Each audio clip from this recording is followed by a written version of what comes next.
NPN news కి స్వాగతం. MI versus SRH IPL 2024 సూర్య ధనాధన్ century. హైదరాబాద్పై Mumbai ఘన విజయం. ముంబైలోని వాంఖడే స్టేడియంలో సన్రైజర్స్తో జరిగిన మ్యాచ్లో ముంబై జట్టు 7 వికెట్ల తేడాతో విజయం సాధించింది. ఈ విజయంతో ముంబై పాయింట్ల పట్టికలో ఒక స్థానం ఎగబాకి 9వ స్థానానికి చేరుకుంది. ఈ మ్యాచ్లో టాస్ ఓడి తొలుత బ్యాటింగ్ చేసిన హైదరాబాద్ జట్టు ముంబై బౌలర్ల ధాటికి నిర్ణీత 20 ఓవర్లలో 173 పరుగులు మాత్రమే చేసింది.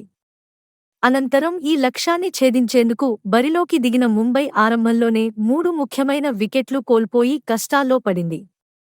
అయితే తిలక్ వర్మ, సూర్యకుమార్ యాదవ్ అభేద్యమైన 4వ వికెట్కే ఏకంగా 143 పరుగుల భాగస్వామ్యాన్ని జోడించి జట్టును విజయ తీరానికి చేర్చారు.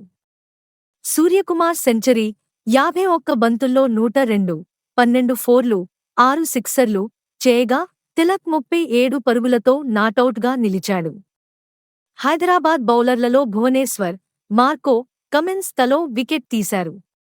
కాగా హైదరాబాద్ ఓటమితో ఇప్పుడు ప్లే ఆఫ్ రేసు మరింత రసవత్తరంగా మారింది.